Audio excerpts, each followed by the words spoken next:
नमस्कार दोस्तों, railway apprentice वाले कैंडिडेट के लिए सैलरी तो रेलवे एम्प्लॉय की तरह नहीं मिलती है, लेकिन इनको सैलरी स्लिप बिल्कुल रेलवे एम्प्लॉय की तरह ही मिलती है, क्योंकि जो इनको स्टाइपेंड मिलता है उनकी सैलरी स्लिप भी बनाई जाती है और बिल्कुल रेलवे एम्प्लॉय की तरह ही इनको सैलरी स्लिप दी जाती है। तो आज की इस वीडियो में हम इनकी सैलरी स्लिप देखेंगे कि इस सैलरी स्लिप में लिखा क्या होता है, ये दिखती कैसे है। साथ ही इस वीडियो में हम बात करेंगे कि रेलवे अप्रेंटिस करने की जो प्रोसेस है वो क्या होती है, आप इसको कैसे कर सकते हैं। इसके बाद हम आपको बताएंगे कि रेलवे अप्रेंटिस करने के और क्या क्या फायदे होते हैं। इसके बाद आपको जो इसकी सिलेक्शन प्रोसेस है, किसको क्या रिजर्वेशन मिलता है ये बताएंगे, और जो रेलवे ग्रुप डी में रेलवे अप्रेंटिस वाले कैंडिडेट को जो फायदा मिलता है वो कैसे मिलता है। इसके साथ साथ आपको ये भी बताएंगे कि कैसे रेलवे ग्रुप डी में इनकी कट ऑफ बहुत कम जाती है और सिर्फ इनका सिलेक्शन मात्र 50 मार्क्स से कम में भी हो जाता है। इसके बाद आपको बताएंगे रेलवे अप्रेंटिस करने के कुछ नुकसान जो कि बहुत सारे कैंडिडेट नहीं जानते होंगे, और फिर मेरी पर्सनल राय कि क्या आपको ये रेलवे अप्रेंटिस करनी चाहिए या फिर नहीं। तो ये वीडियो उन सभी कैंडिडेट के लिए इम्पोर्टेंट होने वाली है जो रेलवे अप्रेंटिस कर चुके हैं और जो रेलवे अप्रेंटिस करने की सोच रहे हैं। तो इस वीडियो को पूरा एंड तक देखिए, सारी चीजें एक एक करके हम क्लियर करेंगे। जिसको जितना भी डाउट रेलवे अप्रेंटिस को लेकर है वो सारी चीजें आपको बताएंगे। तो चलिए शुरू करते हैं और सबसे पहले इनकी सैलरी स्लिप पर नजर डालते हैं, ये कैसी दिखती है, इसमें क्या लिखा होता है और कितना इनको स्टाइपेंड मिलता है। तो दोस्तों ये है वो सैलरी स्लिप जो कि उत्तर रेलवे यानी नॉर्दर्न रेलवे की फिरोजपुर डिवीजन की है। Pay slip for the month of July 2025 की ये सैलरी स्लिप है, यानी कि लेटेस्ट 2 महीने पुरानी ही सैलरी स्लिप है। यहाँ पे कर्मचारी का विवरण लिखा है, जैसे कि एम्प्लॉय नंबर ये रेलवे एम्प्लॉय का होता है, उसी प्रकार इनका भी एक एम्प्लॉय नंबर होता है। नाम है इनका सोमवीर और ये अप्रेंटिस बी कर रहे हैं और इनका डिपार्टमेंट है मैकेनिकल डिपार्टमेंट से ये कर रहे हैं। इनकी स्टेशन भी है LDH बिल यूनिट और आधार नंबर। इसके बाद यहाँ पे डेट ऑफ बर्थ, कब इन्होंने ज्वाइन किया था, यहाँ पे इनकी जो पे बैंड होता है, जैसे कि हमारा बेसिक पे होता है इसी प्रकार इनका पे बैंड होता है। इसके बाद जो पे बैंड में इनकी सैलरी बनती है वो कितनी होती है, इनकी जो इंक्रीमेंट डेट है वो कुछ नहीं लिखी गई है। मोबाइल नंबर है जो, इसके बाद यहाँ पे इनका PF नंबर वगैरह और ये बैंक की डिटेल लिखी गई है। इसके बाद इनका जो ड्यूटी का दिवस है, यानी कि कितने दिनों इन्होंने इसमें अप्रेंटिस करने में अपनी ड्यूटी यानी कि अटेंडेंस लगाई है। इसके बाद यहाँ पे इनका जो सकल ग्रॉस पे है ये बना है 15,249 और इसमें कटौती 1 रुपए की भी नहीं होती है और टोटल इनका 15,249 रुपए ही बना है। लेकिन इतना तो अप्रेंटिस वाले को 1 महीने में नहीं मिलता है। तो आपको नीचे जो इनकी आय का विवरण है वो लिखा हुआ है, जैसे देख सकते हैं। ये स्टाइपेंड पे है 7,386 रुपए, ये इनका जुलाई 2025 का है जो कि ये स्लिप है जिसकी। इसके बाद जो एरियर जो स्टाइपेंड पे मिला है ये इनका बहुत पुराना होगा, क्योंकि इसमें 7,863 रुपए मिले हैं, तो यानी कि 500 रुपए जो इनको एक्स्ट्रा मिले हैं ये इनको इंटरेस्ट मिला होगा, यानी कि इनका लगभग जनवरी फरवरी के समथिंग 1 आध महीने का स्टाइपेंड आया नहीं होगा। तो फिर वो जो एरियर लगता है उसमें इंटरेस्ट भी जमा किया जाता है, इसलिए इनको लगभग 500 रुपए एक्स्ट्रा मिले हुए हैं। तो इनकी इस तरह से जो स्टाइपेंड है जो मिलता है, इनका हर महीने 7,386 रुपए स्टाइपेंड मिलता है और इसी प्रकार इनकी ये सैलरी स्लिप बनाई जाती है जो कि आपको आपके सामने दिख रही होगी। तो दोस्तों ये थी एक रेलवे अप्रेंटिस वाले कैंडिडेट की सैलरी स्लिप, और अब आपको सारी चीजें सैलरी इनके स्टाइपेंड से रिलेटेड सारे डाउट क्लियर हो गए होंगे, कितना मिलता है, क्या चीजें रहती हैं। अब हम बात करते हैं रेलवे अप्रेंटिस करने के फायदे के बारे में। तो एक एक करके सारे फायदे आपको बताते हैं। तो इसमें जो सबसे पहला फायदा होता है वो होता है प्रैक्टिकल नॉलेज और स्किल का। आपको रेलवे के रियल वर्किंग एनवायरनमेंट में ट्रेनिंग दी जाती है, चाहे वो सिग्नलिंग की हो, इलेक्ट्रिकल की हो, मैकेनिकल की हो या फिर वर्कशॉप की हो, जिस भी ट्रेड से आप अप्रेंटिस कर रहे हो उसकी। तो जब आप इसके रियल एनवायरनमेंट में काम करते हैं तो आपको सारी चीजों की नॉलेज हो जाती है जो कि एक परमानेंट रेलवे एम्प्लॉय करता है। इसके बाद जो दूसरा फायदा होता है स्टाइपेंड, जिसकी बात हम सैलरी स्लिप में कर चुके हैं। 6 से लेकर 9,000 तक स्टाइपेंड एक रेलवे अप्रेंटिस करने वाले कैंडिडेट को दिया जाता है। इसके बाद इनका तीसरा फायदा होता है इनका ट्रेनिंग सर्टिफिकेट, यानी कि जो इनको NAC certificate, national apprentice certificate मिलता है। इसका बहुत ज्यादा फायदा फ्यूचर में इनको मिलता है, चाहे वो रेलवे ग्रुप डी में 20% रिजर्वेशन में हो या फिर किसी कंपनी में अप्रेंटिस के थ्रू इनका जॉब लगना हो। इसके बाद चौथा फायदा इनको ये मिलता है कि ये रेलवे के सिस्टम में काम कर चुके होते हैं, तो जब इनका फ्यूचर में कोई भी रेलवे में जॉब लगती है तो इनको सारी चीजों की जानकारी पहले से होती है और ये एक्सपीरियंस उनका वहां पे बहुत ज्यादा काम आ जाता है। अब हम बात करते हैं इनके अगले और रियल फायदे की, जिसके लिए ज्यादातर कैंडिडेट रेलवे अप्रेंटिस करते हैं, और वो है रेलवे ग्रुप डी की भर्ती में 20% का रिजर्वेशन। ये रिजर्वेशन मिलने के बाद उनकी जो सीबीटी का स्कोर है वो बहुत ही कम भी करते हैं तब भी उनका सिलेक्शन हो जाता है। यहाँ तक कि अभी पिछली बार सिर्फ जिन्होंने सीबीटी में मात्र 40 स्कोर किया था उनका भी सिलेक्शन हो गया था, और इस बार भी लगभग 50 मार्क्स के लगभग अगर जिसके आ गए उसका सिलेक्शन आराम से हो जाएगा। इसके अलावा जब रेलवे ग्रुप डी में इनका सिलेक्शन हो जाता है तो भी बहुत ज्यादा फायदे होते हैं, क्योंकि इनका ना तो फिजिकल एफिशिएंसी टेस्ट जो रनिंग टेस्ट होता है वो इनका टेस्ट नहीं लिया जाता है।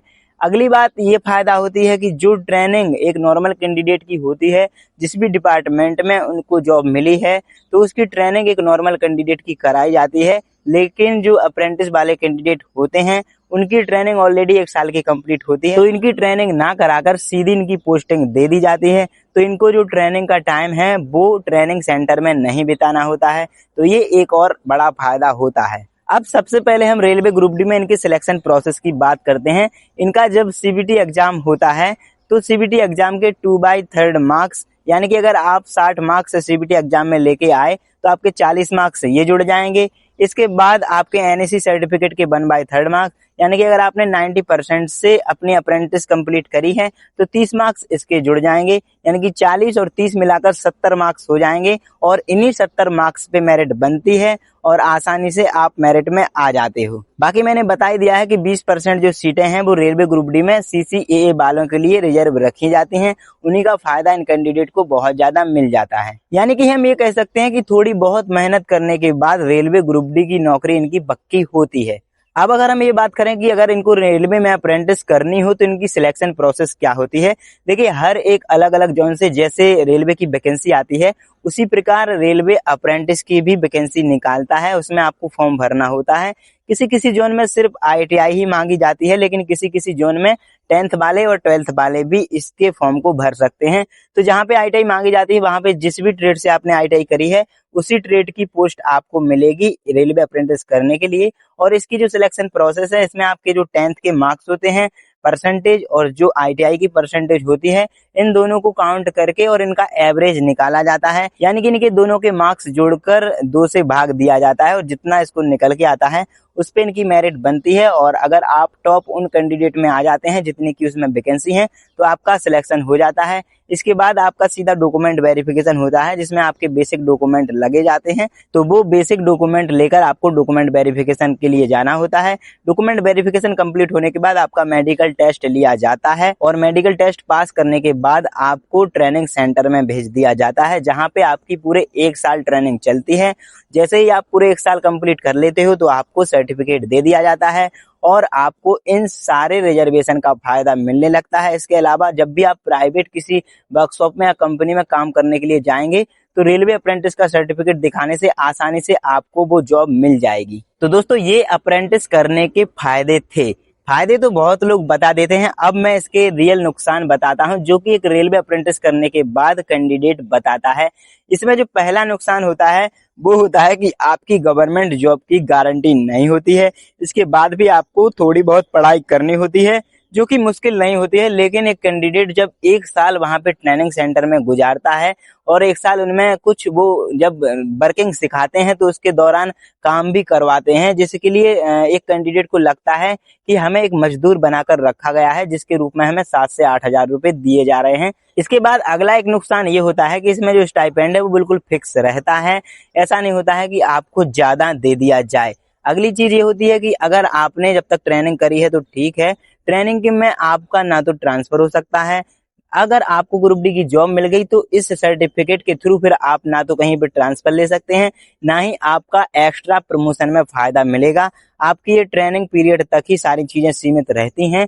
बाकी जब आपकी एक बार पोस्टिंग हो जाती है रेलवे ग्रुप डी में एनएससी के थ्रू, फिर आपका जो सर्टिफिकेट है वो किसी काम का नहीं रहता है, आगे फिर आप किसी और चीज में प्रमोशन में नहीं लगा सकते हो। इसके बाद रेलवे अप्रेंटिस करने का एक नुकसान ये होता है कि जब आप 1 साल तक उसकी ट्रेनिंग करते हो तो इस 1 साल में आप अपनी पढ़ाई को डिस्टर्ब कर देते हो, आप पढ़ाई नहीं कर पाते हो। तो दोस्तों, ये नुकसान हो गए हैं। अब आपको एक रियलिटी और मेरी पर्सनल जो ओपिनियन है वो बताता हूँ कि क्या आपको ये अप्रेंटिस करनी चाहिए या फिर नहीं। तो दोस्तों, जो मेरी पर्सनल राय और पर्सनल ओपिनियन है वो मैं यही कहूंगा कि अगर आपकी जो फाइनेंशियल कंडीशन है वो ठीक नहीं है, अगर आप कहीं पे काम करते हो और जिसके लिए आपको 7 से 8 हजार रुपए मिलते हो, तो वो काम ना करके अगर आपके पास ITI है तो आप रेलवे अप्रेंटिस का फॉर्म अप्लाई करिएगा और अप्रेंटिस करिएगा, जिससे कि आपके खर्चे के लिए पैसे भी वहां से मिल जाया करेंगे। साथ ही आपके पास एक नेशनल अप्रेंटिस सर्टिफिकेट भी आ जाएगा, जिसके थ्रू आप थोड़ी पढ़ाई करके एक परमानेंट रेलवे में जॉब ले सकते हो। इसके अलावा आपको रेलवे की सिस्टम का भी पता चलेगा, वहां पे जब आप रियल एनवायरनमेंट में काम करोगे तो भी बहुत ज्यादा एक्सपीरियंस आपको होगा। अगर रेलवे की ग्रुप डी में भी आपका सिलेक्शन नहीं हुआ तो किसी भी वर्कशॉप में, जो प्राइवेट वर्कशॉप होती हैं, वहां पे आपको बहुत ज्यादा प्रायोरिटी मिलेगी और कहीं हद तक जो नॉर्मल कैंडिडेट होंगे, वहां पे जो नॉर्मल एम्प्लॉयर होंगे, उनसे ज्यादा आपको सैलरी वहां पे दी जाएगी। तो अगर आपकी फाइनेंशियल कंडीशन ठीक नहीं है और अगर आप पढ़ाई में थोड़े से भी कमजोर हो तो आपको बिल्कुल रेलवे अप्रेंटिस का फॉर्म अप्लाई करना चाहिए, जिससे कि आपका रेलवे अप्रेंटिस 1 साल का जब पूरा हो जाएगा तो आपको ये सारे रिजर्वेशन मिलने लग जाएंगे। लेकिन दूसरे कैंडिडेट वो आते हैं कि जो ये सोचते हैं कि 1 साल अगर हम अप्रेंटिस में गुजारेंगे, इससे अच्छा हम 1 साल तैयारी कर लेते हैं तो आराम से डायरेक्ट भर्ती में भी हम अपना सिलेक्शन ले सकते हैं। तो इसके लिए मैं यही कहूंगा कि आपको 1 साल तैयारी करनी चाहिए। अगर आपको इतना कॉन्फिडेंस है, आपको लगता है कि हम 1 साल पढ़ाई करके सिलेक्शन आराम से रेलवे में ले लेंगे, तो आपको डायरेक्ट भर्ती में ही अप्लाई करना चाहिए। और ऐसा होता भी है। कई लोगों को लगता है कि वहां पे 1 साल तक मजदूरों की तरह मेहनत ना करके सीधा हम डायरेक्ट फॉर्म अप्लाई करेंगे और तैयारी करके इस एग्जाम को निकाल के अपनी जॉब परमानेंट करेंगे। तो जो ऐसा सोचते हैं उनको अप्रेंटिस बिल्कुल नहीं करनी चाहिए। जिनके लिए करनी चाहिए उनके लिए मैंने बता दिया है। बाकी आप अगर मेरी राय जानना चाहते हो तो मैं यही कहूंगा कि आपके पास गोल्डन चांस होता है, जिसमें आप रेलवे के रियल एनवायरनमेंट में काम करके उनके सिस्टम को समझ सकते हो। इसके साथ साथ आपको स्टाइपेंड तो मिलता ही है और फ्यूचर में आपकी जॉब की भी प्रायोरिटी बहुत ज्यादा बन जाती है। कहीं पे भी आप जाओगे तो आपको बहुत ज्यादा प्रायोरिटी इसमें दी जाएगी। बाकी आज की वीडियो में इतना ही था और उम्मीद है कि आपको अब रेलवे अप्रेंटिस से जुड़े हुए सारे डाउट क्लियर हो गए होंगे और उम्मीद है कि आपको ये वीडियो पसंद आई होगी। वीडियो पसंद आई है तो वीडियो को लाइक करिएगा। अगर अभी तक चैनल को सब्सक्राइब नहीं किया है तो सब्सक्राइब जरूर करिएगा। चलिए फिर मिलते हैं एक और शानदार वीडियो में। अगर कोई डाउट रह गया हो किसी और चीज से रिलेटेड तो कमेंट सेक्शन खुला हुआ है, वहां पे आप टाइप कर सकते हो। लिंक टेलीग्राम ग्रुप की डिस्क्रिप्शन में है, इंस्टाग्राम की डिस्क्रिप्शन में है। कोई अगर और पर्सनल डाउट है तो वहां पे आप मुझे मैसेज कर सकते हो। चलिए फिर मिलते हैं अगली वीडियो में, तब तक के लिए नमस्कार, धन्यवाद।